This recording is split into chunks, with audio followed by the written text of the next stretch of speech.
And the quieter you get and the less attached you are to what you do, the more you will find that you move towards doing those things which relieve the suffering of all sentient beings, because you are part of them all. And there's no rule about how you will relieve the suffering, only you know, and you will only know from moment to moment in your own heart.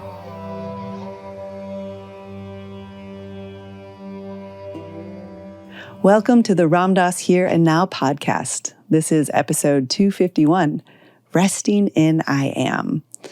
This is a continuation of the talk from the last episode, 250, Eat It Like It Is, and it was given in Austin, Texas in the early 1990s. And like the last one, it just sort of cuts through time and space. It feels like he's talking to us right now in this moment. And it answers some really deep questions. You know, in this role and in my role as yoga teacher, I often get the question, you know, what is my dharma? What is mine to do in the world? And then how do I live in this world is a question so many of us are asking. And this talk, as far as I can tell, it really answers those questions. What I hear in it is this finding the balance between the witness and the personality, the head and the heart. Which he often talks about. But I also hear this part about trusting the world, trusting our inner, deeper knowing. Many episodes ago, he said something that really caught my attention, which was, be careful arguing with God, as if to say how important the step of allowing is. Now, that might not be all of the steps, but it's often the first necessary one to allow. So that's a little bit of what I hear, but we want to know what you hear, what comes up for you in this episode. And so we have these gatherings a week after each episode airs. And at this last one of the participants said that she had just listened to the episode and then she came onto the community gathering and some things clicked for her, and she really got this deeper understanding. Something else emerged for her, and she said she wouldn't have gotten it if she hadn't joined the call. So I really encourage you to sign up. You can find out more by going to ramdass.org/fellowship. And I hope to see you there. Also want to let you know about this incredible offering. Over the years, we've had many, many requests to have the annual retreat videos available for public to watch. So these retreats, if you don't know about them, have been a cornerstone of Ram Dass's life and of Love, Serve, Remember Foundation for over a decade. And each year there's an incredible lineup of teachers. And so over 10 years, you can imagine, there's, of course, Ram Dass, and then Jack Kornfield, and Krishna Das, and Annie Lamott, and Roshi Joan Halifax, and Mirabai Bush, Sharon Salzberg, Robert Svoboda, Bob Thurman, Nina Rao, Valerie Carr, Mirabai Starr, so many. And today we are opening the virtual doors of Ram Dass's Inner Academy, which unveils this collection that contains over 200 hours of video and audio. And that includes teachings and practices and Dharma talks and workshops. And each year we'll be adding a lot more content.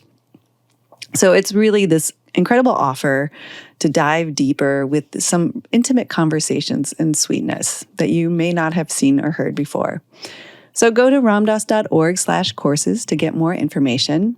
And maybe as you do, you pick up some magic mind to help with your brain and help you relax and not have those coffee jitters. And so you can get a discount by going to magicmind.com/Ramdass and using the code Ramdass. So as always, we give thanks to all of you who support this network so we can keep doing this. We give thanks to our sponsors. And of course, we give such thanks to Ram Dass and all of his teachers. And for the privilege to be here, to listen to these talks. And so we dedicate whatever good comes from them to all beings everywhere. So here is Ram Dass, here and now.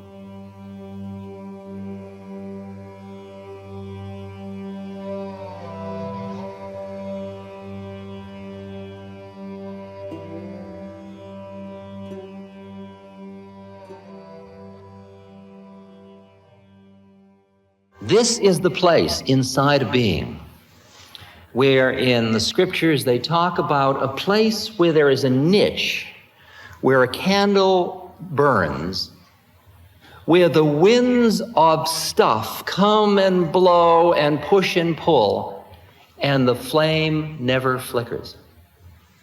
This is the place, the I amness, from which Christ can say, Jesus can say, look, fellas, what do you think you can do to me?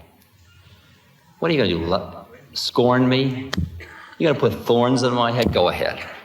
What do you want to do now? Spit on me? Great. Okay, what else? Oh, you're going to nail me up? Okay, here we go. Go ahead, I'll drop back in a few days to show you the whole thing is a hype. That isn't who I am at all. You can nail, you can dent my MG, but you're not going to get me. It's like Ramana Maharshi, this beautiful Indian saint. He was dying, and his devotees said, oh, Bhagwan, don't leave us, don't leave us. And he looked perplexed, and he says, don't be silly, where can I go?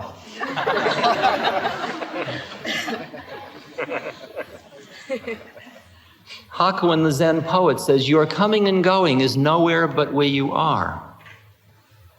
Here we are. There's coming and there's going. There's meetings and there's not meetings.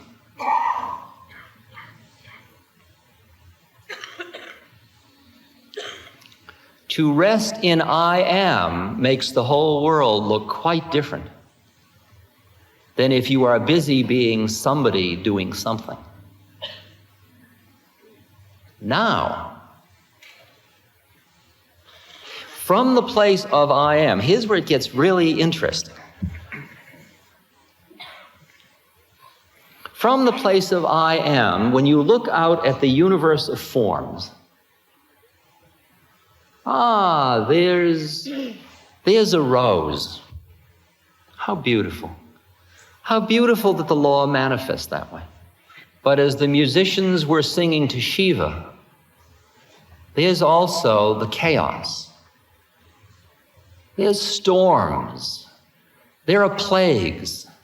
There is war. There is pestilence. There's violence.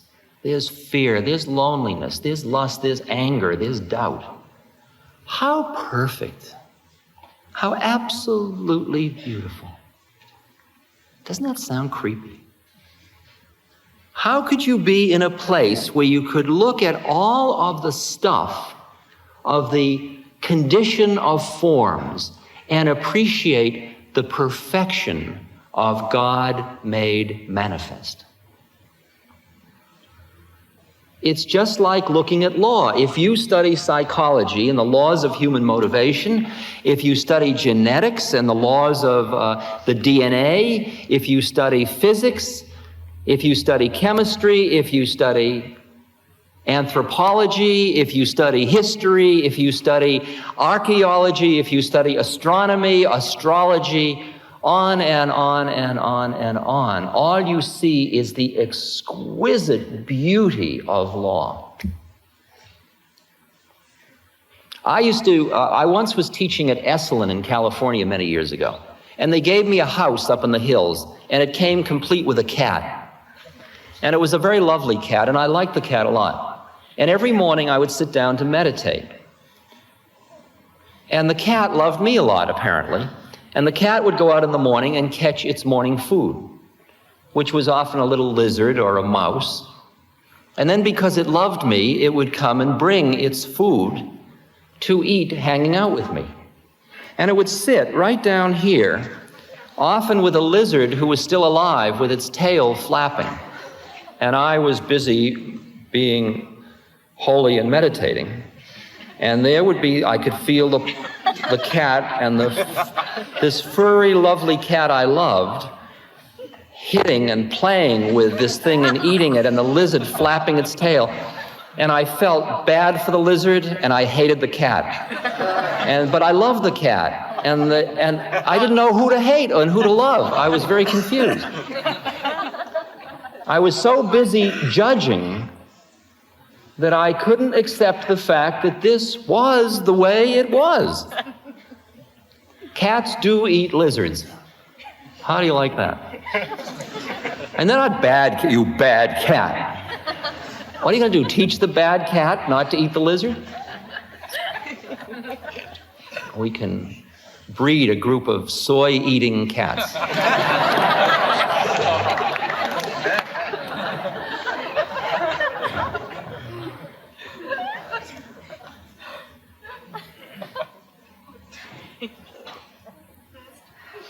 Somehow we can handle it when it's cats and lizards, a little bit, even though it wrenches us.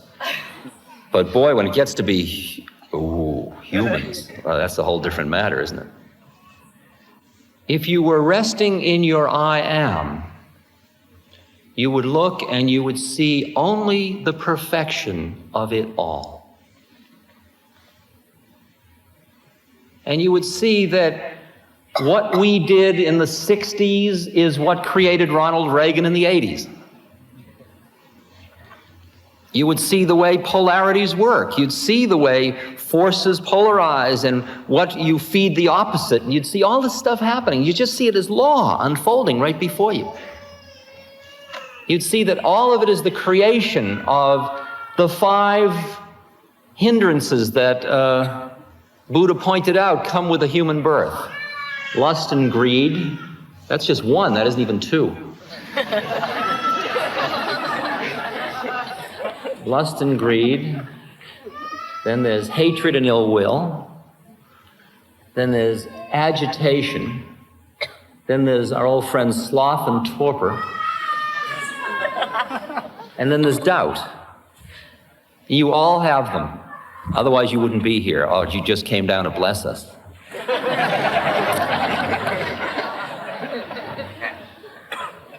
Now, if you can stand back in your I am and you look at the human condition, what did you expect? A rose garden? I mean, can you imagine setting up a commune? Well, who will we have in it? Well, we got to have people with lust and greed, hatred and ill will, agitation, sloth and torpor and doubt. Well, that's what we got. That's what this commune is. It's called Earth, and this is humanity. Were the whole situation just I am, looking at all of the forms that manifest out of I amness, and the perfection of it all is just law in that impersonal self, you would be able, from that vantage point, to just say, it is what it is. And you would allow it to be. And you would see that all forms are continuously changing. And you would see that the nature of the suffering of beings is because they cling to a form and try to resist change. But change always happens. There is old age, and there's sickness, and there's suffering, and there's death. And that's all part of it. And they'd see all of this as law, that there is law that includes change and flow. And it would be somewhat cold. It's like you're walking along and you see an old lady get mugged. And you say, well, that's karma. Jeez. Yick. Yuck. What a cold bastard.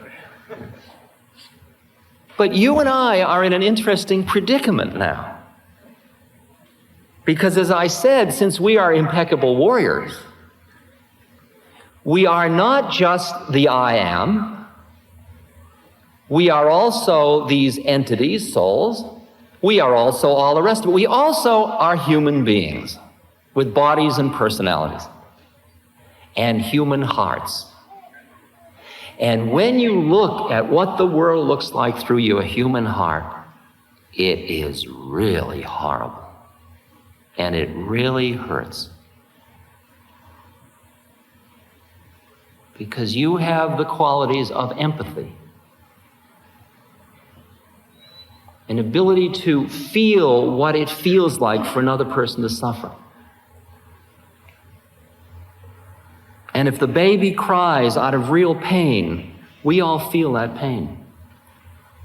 And the starvation of the children in Africa, that's us.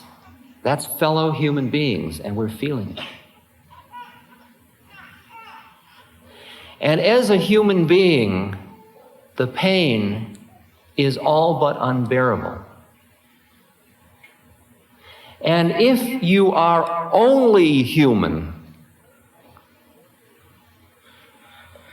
the fear and the pain get so great that it drives you into a set of reactions which you can see everywhere you look. It either drives you into denial and hedonism, saying, well, it's all going to blow up anyway, I'm going to get what I can. And you know that, you recognize that one. Or it drives you into, I've got to do what I can to make this better. Whatever little bit I can do, I've got to do it.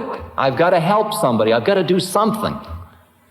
And you look for ways to relieve suffering. And if somebody falls over, you pick them up. And if you can help, you help. And if you receive a call for aid, you help if you can help, because that's your humanness. Or out of your fear and the feeling that your existence is threatened by the existing conditions, you grab onto a belief system and hold onto it more fiercely and fiercely in order to feel righteous, feeling that if you are right, you have might and you are protected from some horrible fate befalling you. You are one of the 144,000 that's going to get in time. Whether you're going to be a good Islamic or a good Jew or a good Christian or a good whatever. Because that fear, you look up and you see good, you look out in the world and you see the way things are, and you see it in terms of good and evil. You see it, the highest part you can see from your humanness. If you are stuck in your human condition, you look up and the farthest you can see is the two, good and evil. Even though you may be mouthing one, there is only one God. And G. Manly Hall's beautiful line, he who knows not that the Prince of Darkness is but the other face of the King of Light knows not me. That just as form, as the one comes into the two, without some separation like positive and negative, you don't get any form at all. It comes into dualism. That's what form is. It's all in the universe of dualism, of two. There's positive and negative and dark and light and rich and poor and old and young and good and evil. And when you get frightened enough, you try to grab on to good and push away evil as a way to protect your house. And if you look at the world today, you will see, if you go inside all the different players, you'll see that each one thinks that they are good and the other guys are evil. And you hardly know where to find the bad guys. The bad guys are the guys that don't agree with your goodness. For most of us, to keep our hearts open, like Gandhi, over Gandhi's tomb, Mahatma Gandhi's tomb, is the line written, think of the poorest person you have ever seen and ask whether your next act will be of use to that person. That's a hard one to do, isn't it? Think of all the acts you just did today. How do I live my life without closing off something? It's too unbearable, if I'm just a human, to keep it open. We all have these little perimeters of caring. It's like I'm on the board of an organization called the Seva Foundation, which is an organization designed to get rid of unnecessary world blindness. It turns out that 80% of the blindness in the world is unnecessary. Isn't that far out? Most of it, of course, in third world countries. Usually can be cured with early enough with trachoma and things like that, with tetracycline drops or vitamin deficiency, and then later by giving vitamins, and then later on with cataracts, it can be done with a cataract operation. And in India at this moment, there are 7 million people waiting for a cataract operation. They are blind, and being blind in a third world country, I'll tell you, it's not seeing eye dogsville. I mean, it's heavy duty. You're out of the labor force. The family can hardly feed themselves, and they feed you, and you lose your status. The whole thing is very heavy duty. 7 million people waiting for an operation that takes 4 minutes to perform, and now with inflation, we now realize it costs $10. Now, think of what you've done with $10 in the past couple of days. Now, if your parent, your father came up to you, or your mother, or your brother, or your sister came up to you and said, I can't see, could you give me $10 for a cataract operation? Gee, I'd like to, but I'm going to the movies.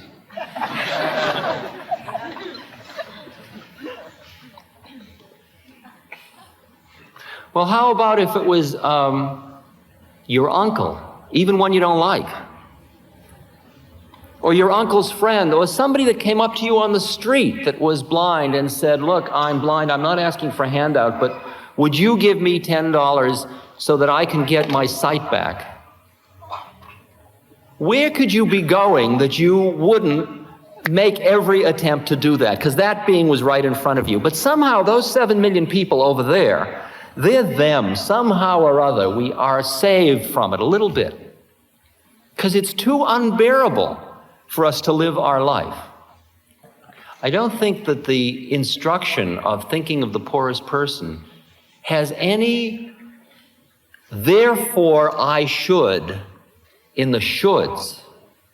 I don't think you and I can get away any longer with the shoddiness of a world of shoulds. Somebody said to me a delightful thing the other day. They said, I'm just sort of tired of being should upon.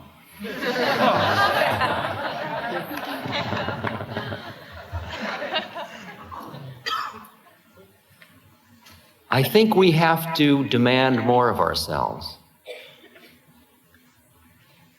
I think we have to recognize that beyond our thinking minds, there is an intuitive heart mind that knows and understands and that hears all of what is, including our skills, our condition, our culture, our background, the conditions in Africa and India and Thailand and Cambodia, the world situation, not intellectually, rationally, linearly, but in a gestalt totality, and we trust what comes out of us in the way we act, because each of us is a unique form of manifestation and must manifest in its uniqueness as its way of integrating that part of us which sees the perfection and that human part of us that hurts like hell. I mean, I'm on the mailing list, I'm sure, for every organization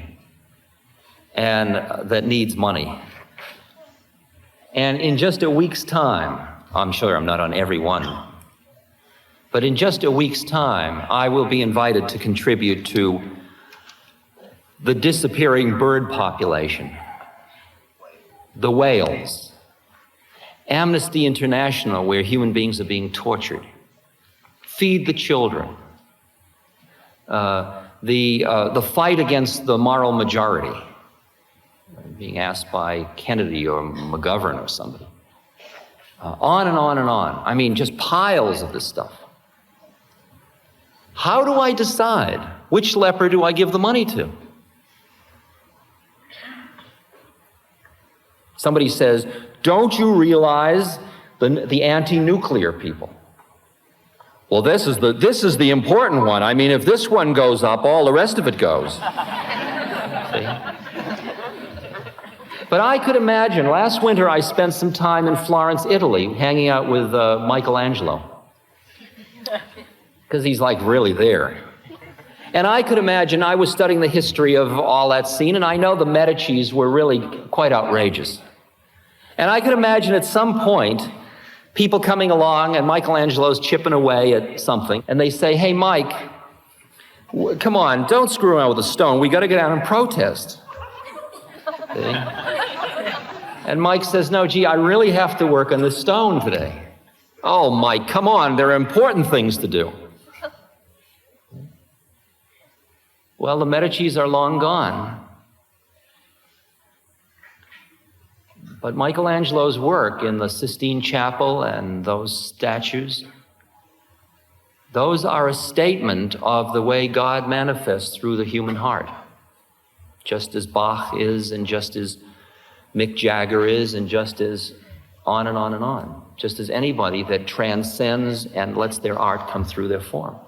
And we are part of an extremely complex organism in which there's no rational way, because if you spent all your energy not getting exterminated, and that's all you did, and that's all your civilization was, I'm not sure it would be much very interesting to be alive in it.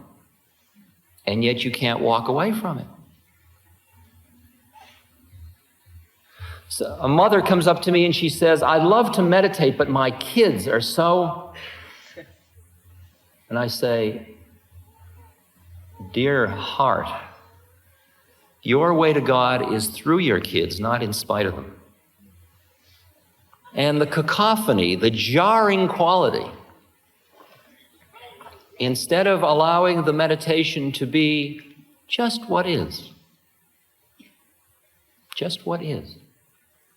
Because I am, which is where you're meditating into, can look at the universe just as it is. It doesn't live on the world of if only.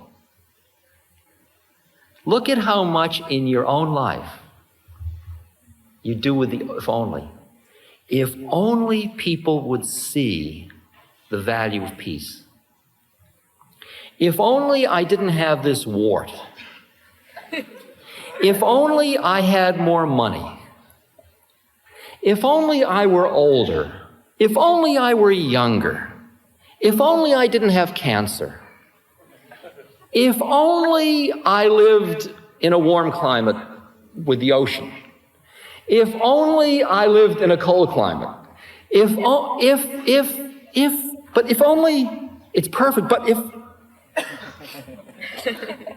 if only this traffic, if only this drink were hotter, if only it were colder,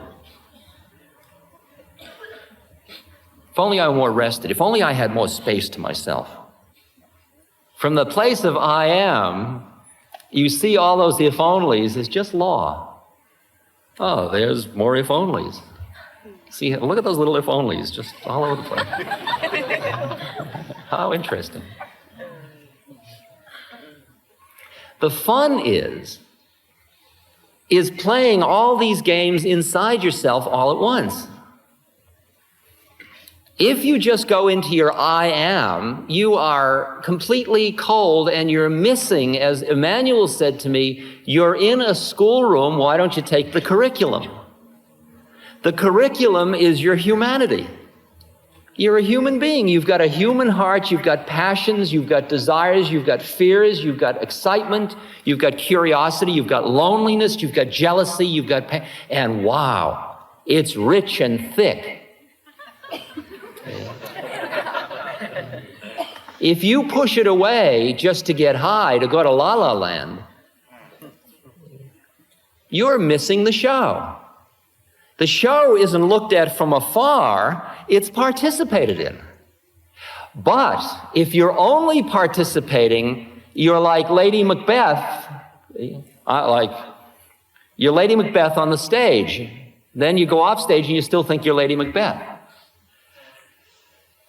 You get caught in your humanity. You get caught in roles, for example. I'm a truck driver, but dear, we're in bed. No, I'm a truck driver. You know, it's that, it's like...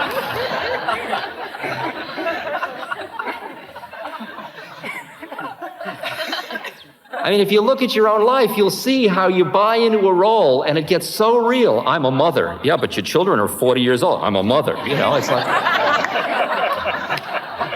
It's like... You can get caught in either direction. You can get caught in your divinity or you can get caught in your humanity. And the fun is to recognize who you are. You are both simultaneously. You are divine and you are human. The I am expands to allow it all.